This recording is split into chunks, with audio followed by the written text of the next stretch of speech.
Кодекс кананічнага права з ксяндзом Дмітрыем Пухальскім. Хвала Христу, пажаныя радыёслухачы і ютуб-гледачы. Мы працягваем кодекс кананічнага права з ксяндзом канонікам, да таго ж канцлерам курыі Мінска-Магілёўскай архідыяцэзіі Дмітрыем Пухальскім. Хвала Христу, ксяндз Дмітрый. Хвала навекі, що ўсіх вітаю.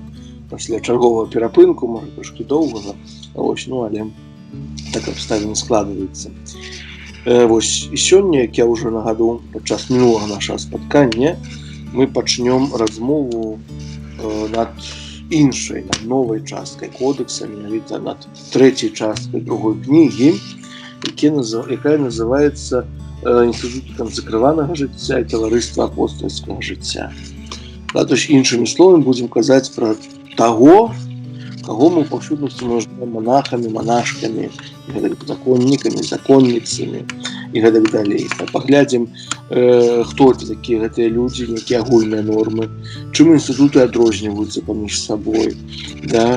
Якое права ёсць агульнае для ўсіх інстытутаў, якое ўсё ж такі рэгулюецца нейкімі мясцовымі уставамі, статутамі.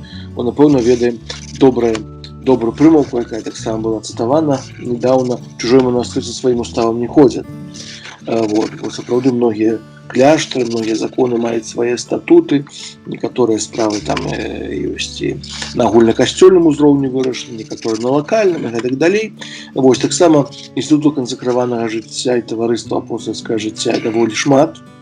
Ёсць такі, зноў-такі жарт, што нават святы Отец не ведае, колькі ёсць інстытуту канцакраванага жыцця, тым больш жаночых.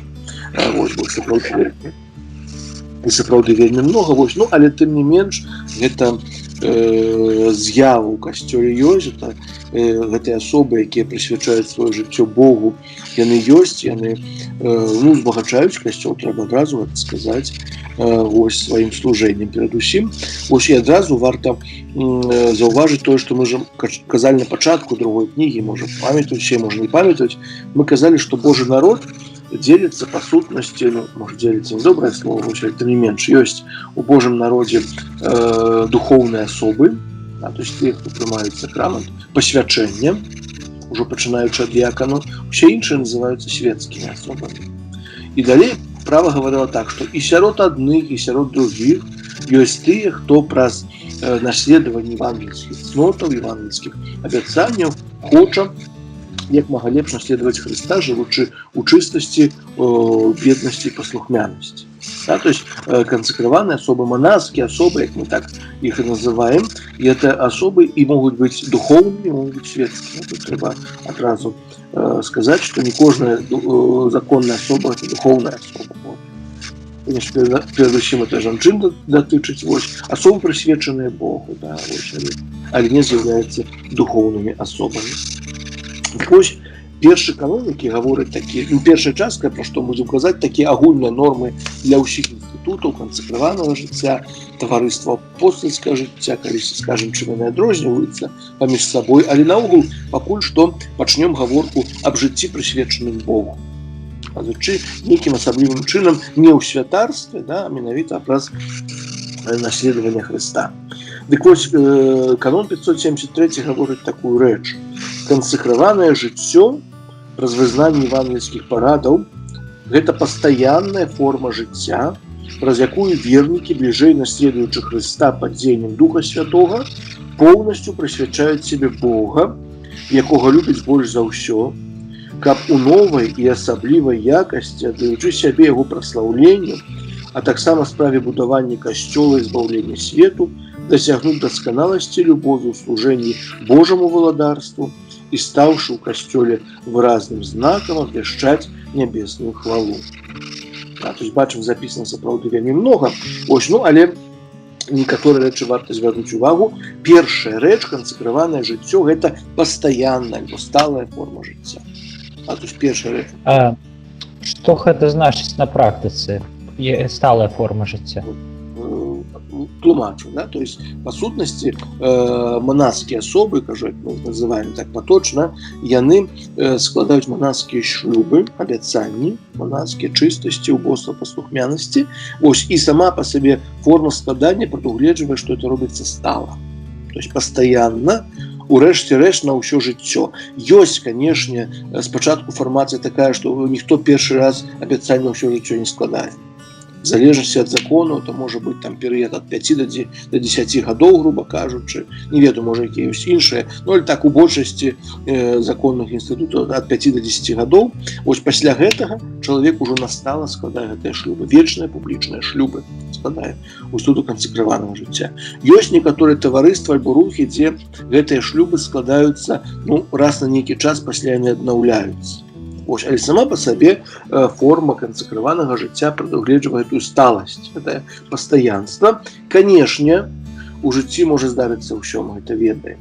Да, і ёсць сітуацыі, калі чалавек можа пакінуць інстытут, ёсць сітуацыі, калі ён павінен быць выдалены з інстытута манаскага, а ёсць сітуацыі, калі чалавек можа быць выдалены, можа быць не выдалены, то есть тады ўжо вырашае адпаведна стаяцель, там часцей за ўсё са сваёй радай. Але па сутнасці, да, то есть форма манаскага жыцця гэта сталая. Ніхто не можа сказаць, што я пайду ў манахі ці ў манахіні, гадоў 10, пакуль это самае, пакуль не вырашу, што ў жыцці рабіць, пайду ў кляштар пасяджу. Але я вось хацеў зрабіць акцэнт для нашых слухачоў.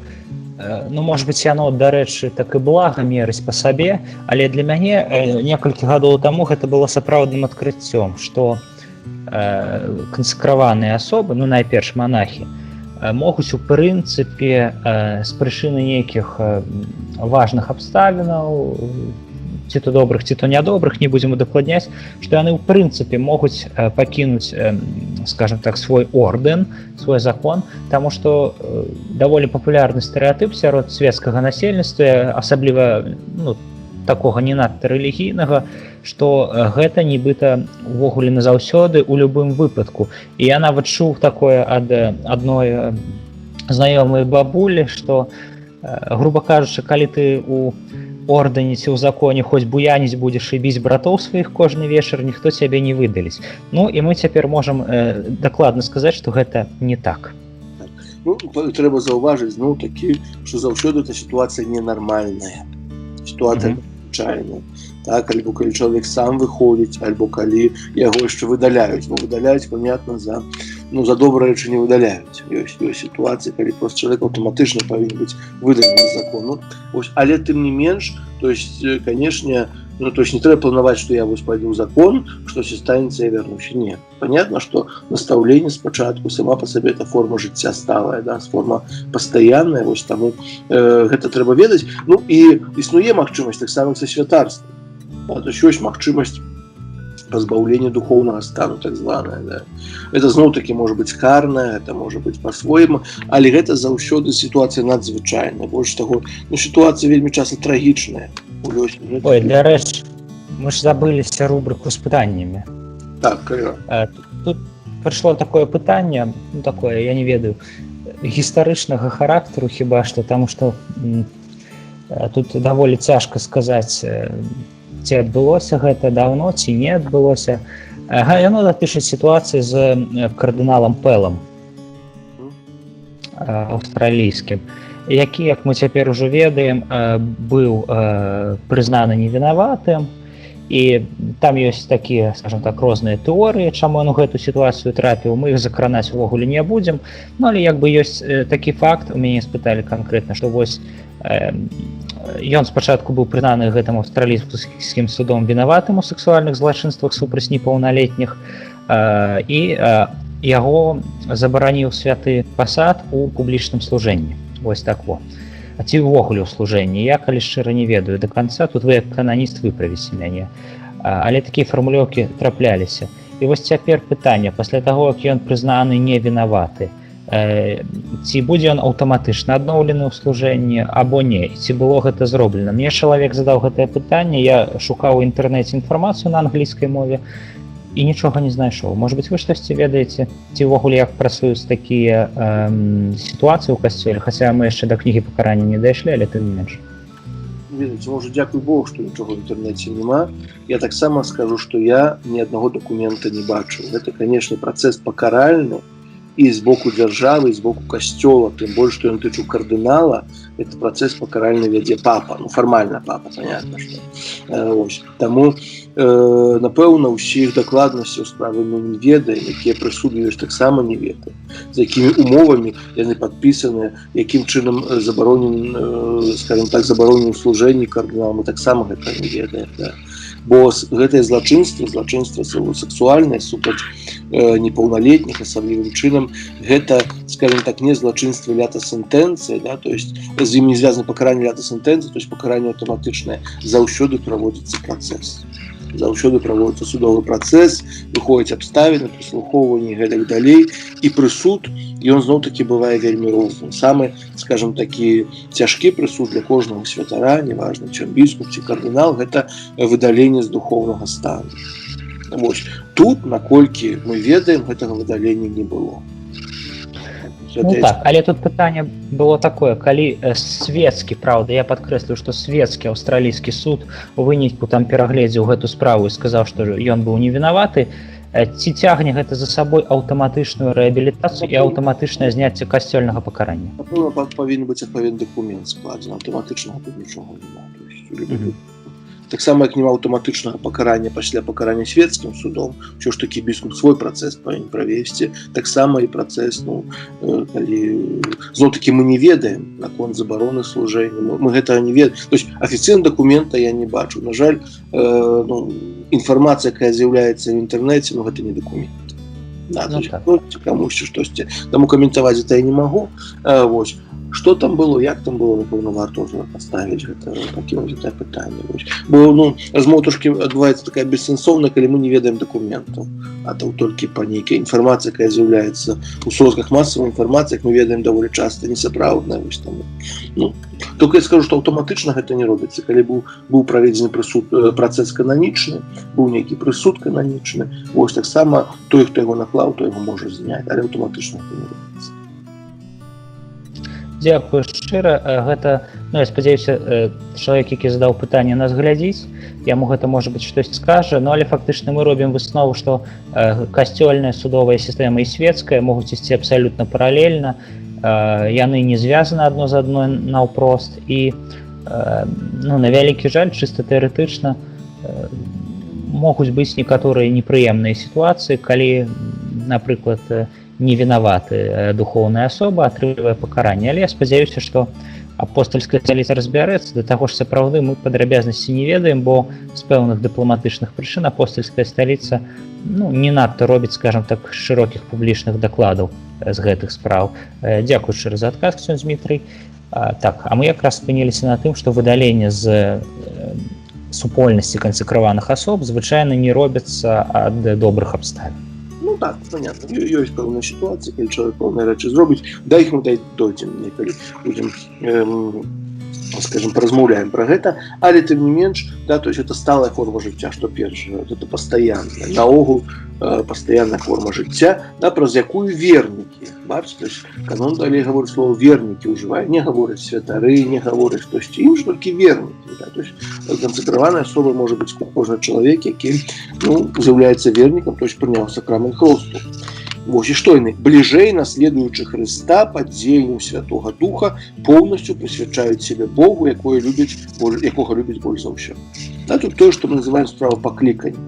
Да, пад уздзеяннем Духа Святога заўсёды об этом варта памятаць, што кожнае служэнне ў касцёле, асабліва служэнне ў інстытуце кансекраванага жыцця ці ў супольнасці тварыцтва апостальскага жыцця, это заўсёды справа Божая, справа паклікання. Таму аб гэтым даволі часта мы чуем у касцёлах, на святых імшах, у рэкалекцыях, але пра гэта варта помніць, бо вельмі часта чалавек адчувае пакліканне, адразу многа пытанняў, супярэчнасцяў, на што табе і гэтак далей. Гэта Божая справа.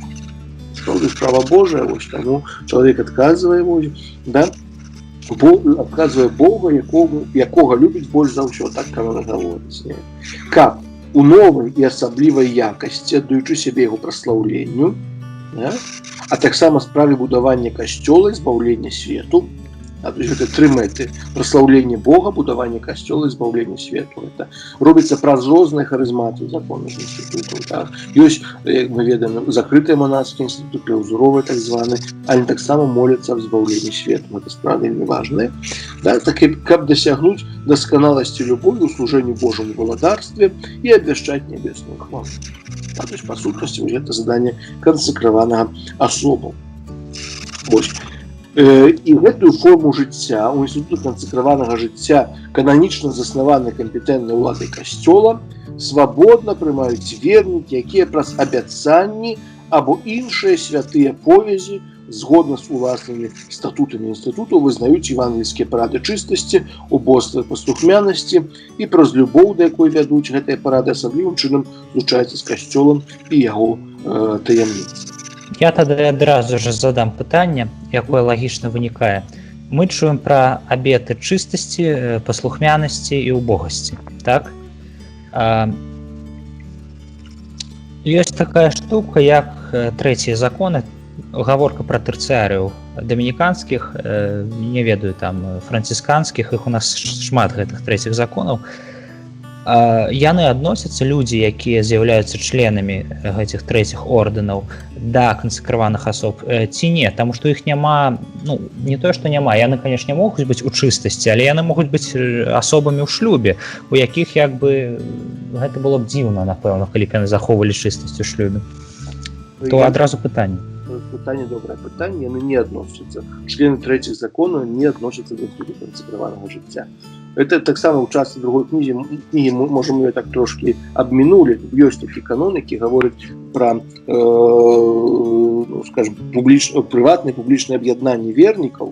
Дык вось трэція законы, часцей за ўсё жывучы ў духу нейкага законнага інстытута, кармеліцкага, дамініканскага, францішканскага і так далей, яны з'яўляюцца, ну, па сутнасцю прыватным аб'яднаннем вернікаў. Яны жывуць паводле рэгул, але жывуць у свеце, да? То есть іх не абавязваюць манаскія законы, манаскія абяцанні. Вось гэта зусім іншая справа. То есть трэба ведаць, ну, што члены трэціх ардыноў, яны не з'яўляюцца кансакраванымі асобамі. Як вы сказалі, так, яны жывуць часцей за ўсё. То есть права ім не забараняе мець свае сем'і, понятно, жывучы ў сужэнстве, аб чыстасці казаць вельмі цяжка. Аб убостве таксама. Чалавек жыве. Вось, понятно, что, ну, скажем, такое нормальное убоство, ну, добра, калі ёсць такое, вось чалавек, касцёл заклікае ўсіх хрысціянаў жыць разумна, так, занадта, калі каго ёсць, ну, занадта много сродкаў, каб на добрыя справы патраціць.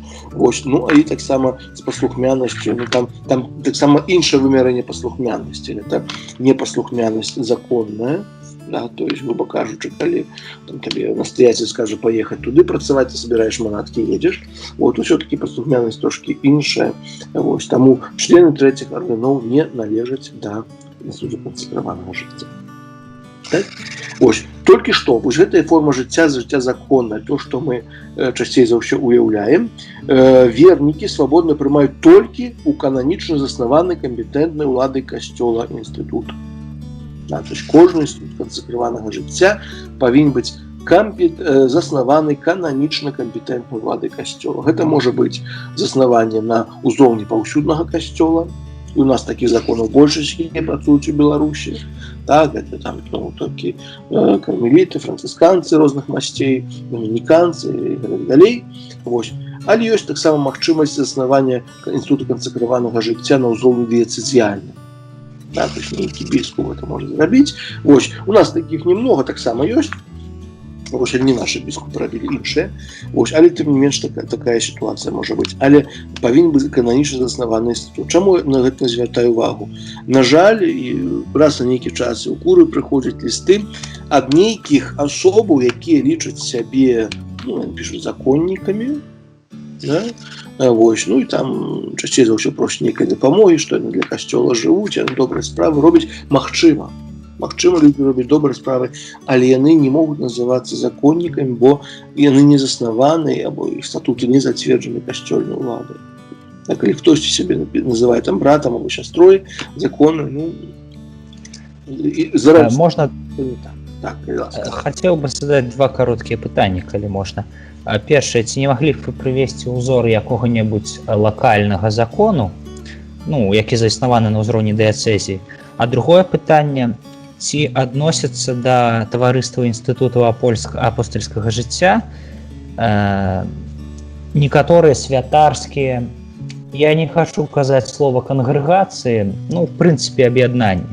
Ну, вось, напрыклад, братства святога Пятра, так, якое, скажем так, грунтуецца вакол надзвычайнай формы рымскага абраду.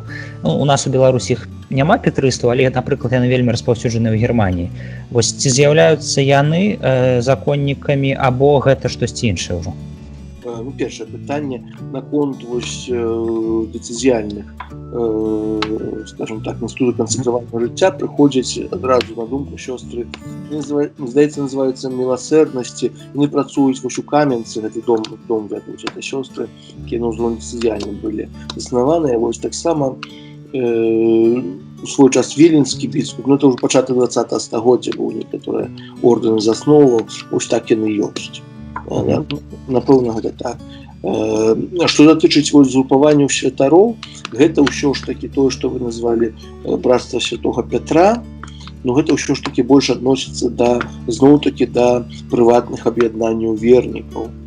Да, іх святары, яны нават могуць аб'ядноўвацца для выканання святарскай паслугі, няма ніякая праблема. Больш таго, кожны святар дыяцэзіяльны можа свабодна аб'ядноўвацца ў розныя, скажем так, аб'яднанні вернікаў. Канешне, калі не дзейнічаюць супраць касцёла, то ўжо іншая справа. Але свабодна можа гэта рабіць. Што датычыць законнікаў, яны таксама могуць аб'ядноўвацца некаторыя справы, але ўжо з дазволу сваёй кампетэнтнай улады. Бо ўсё ж такі ўзаконенне гэтым абяцанне паслухмянасці, яно мае даволі такое, ну, моцнае значэнне. Таму гэтыя братствы, ён так і называецца братства, можа быць братства, можа быць там яшчэ штосьці, аб'яднанне нейкае, да, то есть это не з'яўляецца інстытутам кансекраванага жыцця. Это трэба ведаць, да? Далей, і вось што кажуць, яны вызнаюць згодна са сваімі статутамі евангельскія правы чыстасці, убоства і паслухмянасці. Да? Гэта можа быць або абяцанні, то, што я ўжо казаў, публічныя, спачатку часовыя, пасля вечныя, або могуць быць нейкія іншыя повязі, напрыклад, абяцанні дадзеныя на год, напрыклад, да? Там потом яны ўзнаўляюцца. Вось. Могуць быць прыватныя нейкія абяцанні перад настаяцелем. Это ўжо ў кожным законе сваё, да? То есть чужы манастыр са сваім уставам не ходзіць, у кожнага нейкія свае. Кажу, часцей за ўсё гэта вечныя публічныя шлюбы. Так, гэта абяцанні. І калі яны вечныя публічныя, то яны становяць перашкоду для далейшага заключэння сужэнскага саюза, напрыклад. Так. Калі яны вечныя публічныя. Калі такія у некаторых там раз на год, альбо тады, конечно, як яны заканчваюць, то чалавек фармальна можа выйсці з інстытута і заключыць сакрамент сужэнства. Нема ніякай праблемы. А калі чалавек выйшаў з нейкай цяжкай асабістай прычыны з інстытута, ён можа потом взять сакрамент шлюбу? Калі гэта, значыць, шлюб яго вечны, чысты шлюб, да, абяцанне, тады гэта можа зрабіць, толькі патрэбна, ну, адпаведнае рашэнне прынятае, ну, на ўзроўні гэта генерала часцей за ўсё робіцца, альбо калі это інстытут папскага права, то праз кангрэгацыю для спраў інстытуту кансекраванага жыцця, калі гэта святар, то таксама дыспенса цэлібата павінна быць і святога айца. Там ёсць розніца, святар ці не святар, ці законная сястра, ці брата, ёсць розныя. Але, напэўна, і залежнасці ад, то ж, калі ў таварыствах апостальскага жыцця, гэта робіць, ну, вышэйшы настаяцель, то есть генерал. Калі гэта інстытут кансекраванага жыцця папскага права, то гэта робіць кангрэгацыя. Да, калі дэцызіяльнага права, то біскуп знаходзіцца галоўны дом, і гэтак далей. То есть такія нюансы ёсць, ось, але гэта магчыма толькі пасля, ну, правядзення неабходных працэдур. Напэўна, не так, што сёння выйшаў, заўтра пашоў сакрамент шлюбу, напэўна, гэта трывае. Это працэсы, на жаль, таксама не каротенькія, вот, ну, але так ёсць. Але ніякай вечнай пячаткі тут няма. Гэта фактычна юрыдычны статус. Это не сакрамент. Што трэба ведаць, калі мы кажам пра святарства як сакрамент, то есть калі нейкі член манаскай інстытута з'яўляецца святаром, прыняў сакрамент пасвячэння, гэта ўжо справа сакраменту. Да? То есть гэта справа сапраўды ўжо тут намнога ўсё, скажем, больш цяжка. Да, чалавек можа перастаць выконваць святарскія абавязкі, але ён святаром застаецца. і мы казалі некалі ў сакраментальным праве, напрыклад, у небяспецы смерці ён можа дзеляць адпушчэнне грахоў, ён можа намасціць кагосьці, да? То есть у такой сітуацыі святаром застаешся на ўсё жыццё, маеш ту сакраментальную ўладу.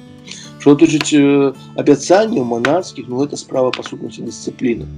Да, справа дысцыпліны, таму, конечно, это ўсё намного прасцейшыя працэсы для таго, каб для каго эту сітуацыю нейкім чынам урэгуляваць. Так? Вось. Далей. Статус тых, хто вызнае евангельскія парады такога тыпу, адносіцца да жыцця і святасці касцёла. Таму усе ў касцёле павінны аказваць ім падтрымку і садзейнічанне. Вельмі прыгожы канон для ўсіх братоў і сясцёр законных, вось такія спецыяльныя, трэба ім аказваць падтрымку і садзейнічанне. Да, для гэтага статуса некаторыя вернікі асаблівым чынам клічуцца Богам, каб карыстацца ў жыцці касцёла асаблівым дарам і паводле мэты духа інстытута садзейнічаць яго збаўчай місіі. Понятно? То есть тое, што мы кажам, выконваць сваё пакліканне ў евангельскай жыцці. Евангельскія парады, заснаваны на вучэнні і прыкладзе Хрыста, настаўніка, з'яўляецца Божым дарам, які касцёл прыняў ад Пана і заўсёды захоўвае дзякуючы ягонай ласцы. Да, зноў такі справа паклікання. Далей. Кампетэнтная касцёльная ўлада павінна трактаваць евангельскія парады, кіраваць іх захоўваннем праз законы і праз кананічнае зацвярджэнне пастаяннай формы жыцця, а таксама па меры сваіх магчымасцяў клапаціцца аб тым, каб інстытуты развіваліся і квітнелі паводле духа заснавальнікаў і здаровых традыцый. Да, то есть гэты канон гаворыць аб тым, што справа існавання манарскіх інстытутаў яна не статычная, да, то есть яна не астанавілася і больш нічого не робіцца. Пасля другого Ватыканскага сабору ўзніклі даволі, скажем так, новыя формы кансакраванага жыцця, напрыклад, кансакраваныя дзевы. Да, тое, што ў касцёле, ну, скажем, касцёле калісьці было, да, некаторыя деканісамі называлі, то есть таксама дыскусія вядзецца наконт гэтага, але зараз пра гэта не будзе. Вось, але то есть жанчыны, якія таксама нейкім чынам прысвячаюць сябе служэнню Богу ўжо не ў законным інстытуце, да, як бы жывучы ў свеце, складваючы на рукі біскупа такія таксама шлюбы, ой, жывучы па сваіх статутах, па сваіх законах. Вось у нас таксама у нашай дыяцэзе ёсць одна такая, не, перапрашаю, у нашай няма, у Віцебскай ёсць. Да? А гэта ў Віцебскай яна? Ёсць у Віцебскай дыяцэзе, так. Я думаю, яна ў нашай, ну не важна. Ёсць таксама члены так званыя секулярныя інстытуты. Да, то есть по сути застаецца светская асоба, але зноў-такі жыве ў свеце, да, то есть але мае нейкія повязі са сваім інстытутам, то есть пра сваё жыццё зноў-такі служыць Пану Богу. Да, то есть гэтая форма кансакраванага жыцця яна развіваецца. Можа штосьці новае прыдумаць, мы не ведаем. Можа штосьці новае будзе. Таксама ўжо мы ведаем, што ёсць кансакраванае жыццё кантэмпляцыйнае, да, то есть людзі, якія уходзяць у кляштар, каб на ўсё жыццё сапраўды маліцца. Ёсць жыццё эрэміцкае, да, то жыццё пустэльніка. Таксама форма кансакраванага жыцця. То есть іх даволі многа ў касцёле ёсць. Некаторыя, скажем, часамі становяцца больш папулярнымі, менш папулярнымі, вось. Ну, але гэта працэс жывы. Касцёл мае такое заданне, зноў-такі, да, для таго, каб гэтым працэсам, ну, скажем, так, кантраляваць яго і каб не пускаць на самацёк, да, глядзець, каб інстытуты развіваліся і квітнелі паводле зноў-такі духа заснавальнікаў і здаровых традыцый. Вось гэта, што вельмі важна, дух заснавальнікаў, гэта харызма законнага інстытута. Да? То есть, калі нейкі законны інстытут быў створаны для таго, каб займацца нейкай справай, напрыклад, апекай хворых, то важна, каб яго члены гэтым займаліся. Да? Калі інстытут сясцёр маткі Тэрэзы быў складзены, заснаваны для гэтага, то можа і нармальна будзе, калі сёстры маці Тэрэзы будуць у закрысты свечкі запальваць, груба кажучы. Да? То есть трошкі іншая харызма. Вось, і далей у касцёле існуе вельмі многа інстытутаў кансакраванага жыцця, якія маюць розныя дары паводле дадзенай ласкі. Яны бліжэй наследуюць Хрыста, які або моліцца, або абвяшчае Божае валадарства, або робіць дабро людзям, або раздзяляе жыццё ў свеце, але заўсёды выконвае волю Айца.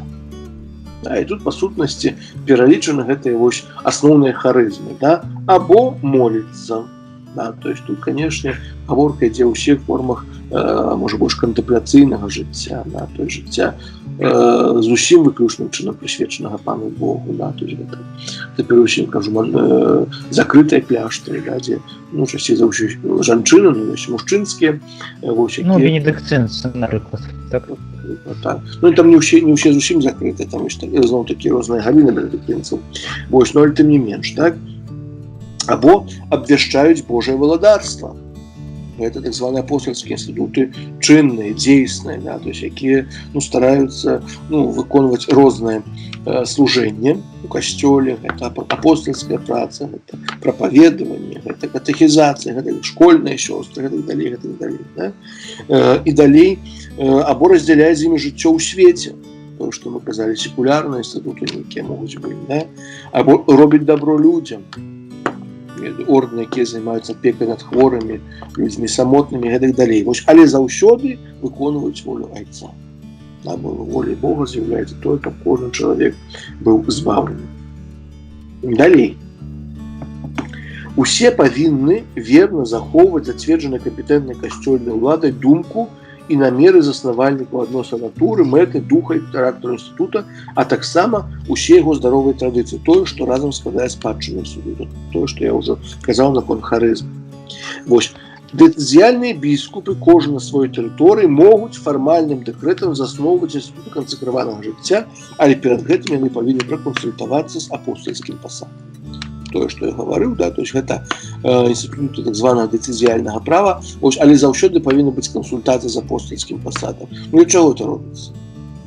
Напэўна, каб кожны дыяцэзі, конечно, біскуп можа заснаваць шмат інстытутаў, які можа з такой харызмай ўжо штосьці ёсць. Можа апостальская сталіца параіць, хочуць там сёстры займацца, напрыклад, апекай хворымі. А такія законы ўжо ёсць, можа запрасіць іншых сясцёр з працы. Так, альбо можа, няхай гэтыя сёстры заснуюць тут свой дом і займаюцца справамі гэтак далей. Бо гэта справы, нелёгкія. Нелёгка так проста з аднаго боку стварыць закон. То есть фармальным дэкрэтам это можна зрабіць. Толькі што потом? Справа паклікання, справа фармацыі, справа таксама утрымання, фінансаў, усе гэтыя справы яны ёсць, трэба аб іх таксама дбаць. Таму ўсё ж такі апостальская сталіца гэта для сябе такую. То есть яны не кажуць, што яны зацвердзіць павінна, а біскуп павінен пракансультавацца. І што скажа, тое далей і будзе. Далей. Ёсць такая магчымасць, як або сітуацыя, калі адзін інстытут кансакраванага жыцця злучаецца з іншым па нейкіх прычынах. І права на далучэнне аднаго інстытута кансакраванага жыцця да другога захоўваецца кампетэнтнай уладай інстытута, які далучае, захоўваючы кананічную аўтаномію інстытута, які далучаецца. Гэта, кажу, вельмі рэдкія справы, але такая магчымасць ёсць. Можа, ў гісторыі штосьці было. Вось, калі некаторыя інстытуты аб'ядноўваліся, можа, часцей, на жаль, можа дзеляцца, але таксама справа аб'яднання. Таксама раздзяляць інстытут на часткі, як бы яны былі названы, засноўваць новыя часткі, аб'ядноўваць або іншым чынам пераўтвараць ужо заснаваныя, мае права кампетэнтная ўлада інстытутаў па нормах Канстытуцыі. Так? Але ўсе гэтыя справы, зліццё, аб'яднання, раздзялення, это ўсё заканчваецца, захоўваецца это права за апостальскім пасадам. І ён таксама можа права ствараць нейкія федэрацыі, канфедэрацыі законных інстытутаў. Такая магчымасць ёсць. Наколькі часта яна выкарыстоўваецца, не магу сказаць. Бо я сам не з'яўляюсь членам інстытуту кансакраванага жыцця. У Беларусі такога не чуў, каб было. Вось, можа, дзе ў свеце ёсць, але сам факт таксама такі можа быць. І скасаваць інстытут законны мае права толькі апостальская сталіца, натуральна, да, што таксама яна прымае рашэнне аб адносна маёмасці. На жаль, у гісторыі такія сітуацыі здараюцца, калі нейкія інстытуты кансакраванага жыцця перастаюць існаваць. Вось. Але таксама можна касаваць не толькі сам інстытут, але яго нейкую частку этого інстытута. Вось. І гэта ўжо тады можа рабіць кампетэнтная ўлада гэтага інстытута. Вось. Далей. Конечно, что кожны інстытут манаскі павінен мець то, што мы называем сваім статутам. Да? То есть, дзе павінна быць запісана ягонае пакліканне, ідэнтычнасць, фундаментальныя нормы кіравання інстытуту, дысцыпліны, інкарпарацыю, станаўлення яго членаў, таксама прадмету прыняцця сваіх абяцанняў. І натуральна, што ўсе гэтыя статуты, іх даволі многа, але, напэўна, не могуць супярэчыць ні кодексу кананічнага права, і нейкім іншым законам, агульным паўсюдным касцёлам, якія ёсць, якія існуюць. Так, далей, што яшчэ варта сказаць, што тое, што я ўжо ўспамінаў, што статус кансакраванага жыцця не з'яўляецца ні духоўным, ні свецкім, это іншае жыццё. Але ёсць такое назва інстытутаў альбо клерыкальны інстытут. Так? Што такое клерыкальны законны інстытут? Называецца такі, які з-за мэты або намеру яго заснавальніка або з моцы законнай традыцыі кіруюцца духоўнымі, мае на ўвазе ажыццяўленне ўлады пасвячэння і ў якасці такой прызнаецца ўладай касцёла. Гэта значыць усе святарскія кангрэгацыі фактычна. В сутнасці так. Да? То есть тыя законы, якія, скажем так, заснаваны для таго, каб выконваць святарскую місію Хрыста. Да? То есть прапаведнікаў законы, да? То есть калі яны, па-першае, узначальваюцца духоўнымі асобамі па канстытуцыях, выконваюць святарскую ўладу і як такія прызнаюцца касцёльнай уладай. Бо нават мужчынскія законы, ёсць такія законы, якія не накіраваны на выкананне святарскай улады. Напрыклад, закон Боніфратраў. Можа, чулі, ёсць такі закон, які... медыцынскі закон, да, але іх асноўная, там ён складаецца з братоў, это мужчынскі закон, але яны, асноўная іх мэта не клерыкальная, да, то есть яны не цэлебруюць што-то іншае, а менавіта апякуюцца хворымі. І сярод сваіх членаў там некалькі ёсць у іх святароў, якіх яны асвячаюць так званы для ўласных патрэбаў. Так было каму братам ушо адправіць, каб ты хворых быў святар, каб іх намасціў, паспавядаў і так далей. Але звычайныя браты, яны займаюцца такімі справамі, скажем, штодзённымі, гэта не клерыкальны закон. Таксама у Польшчы, у многіх семінарыях, там у курыях працуюць браты сэрца Езуса закон такі. У нашай семінары ў Варшаве таксама быў закон. Яны таксама у іх менавіта браты сваім служэннем, яны працуюць у закрыстыях, як арганісты, як закрыстыяны, на фуртах, там куры сидзяць і так далей. То есть яны пакліканы да служэння ў дыяцэзіі, у такіх у дыцэзіяльных установах, але зноў такі не для выканання святарскай улады. Асноўнае заданне. А большасць законы, асабліва мужчынскія, перадусім мужчынскія, якія ў нас працуюць, ўсё ж такі законы пакліканыя для выканання святарскай улады, што ў беларускіх рэаліях, канешне, гэта лагічна. Бо, на жаль, у нас няма пакуль што ні бальніцы, якія могуць Боніфратры праводзіць, ні іншых. Таму ўсё-такі святары, якія ёсць, яны выконваюць. Я якраз хацеў задаць вам пытанне, оно можа справа не кананічнага, але справа свецкага, але вы як канцлер павінны ведаць, вось ужо закранулі тэму Беларусі такую складаную. У нас такое рэлігійнае заканадаўства дзяржаўнае даволі архаічнае, шмат вельмі чаго узята з савецкага заканадаўства, скажем так. І дык вось я хацеў спытаць, ці існуюць у нашым рэлігійным свецкім дзяржаўным заканадаўстве увогуле нейкія інстытуты кансакраванага жыцця, ці прапісаны яны, або гэта для дзяржавы ўсё проста грамадскія аб'яднанні рэлігійныя? Не, значыць, могуць быць зарэгістраваны паўнаважнымі па справах рэлігій нацыянальнасцей, манастырі, там па-руску напісана манастырі, братства, сестрычества і так далее. Гэта, скажем так, працэс нялёгкі, але некаторыя манаскія, скажем, інстытуты кансакраванага жыцця зарэгістраваны. Некаторыя як місіі могуць быць, напрыклад, салезіяне зарэгістраваны як місія, жаночыя інстытуты некаторыя зарэгістраваны ў дзяржаве. То есть такая магчымасць ёсць. Ну добра, значыць, не ўсё, скажем так, так блага, як магло бы быць, калі б цалкам савецкае заканадаўства пераймалася. Кажу, да, гэты працэс можа не лёгкі, але тым не менш магчыма, закон на гэта дазваляе. То есть мы казалі клерыкальны інстытут, астатнія называюцца свецкім па сутнасці, які свецкі такі інстытут, які будучы прызнаны такім уладай касцёла, з моцы свой натуры, характару і мэты мае ўласнае заданне, акрэсленае заснавальнікам або законнай традыцыі, і якой не мае на ўвазе ажыццяўлення ўлады пасвячэння. То есть іншыя ўсе справы. Інстытут кансакраванага жыцця называецца інстытутам папскага права, калі ён заснаваны апостальскай сталіцай або зацверджаны яго фармальным дэкрэтам. Дэцызіяльнага права, адпаведна, калі ён зацверджаны біскупам і не атрымаў пасаду дэкрэт аб сваім зацвярджэнні. Вось.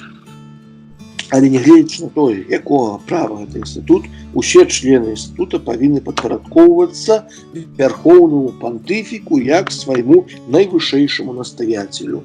У тым ліку і з прычыны святых повязяў, які ёсць павышаны.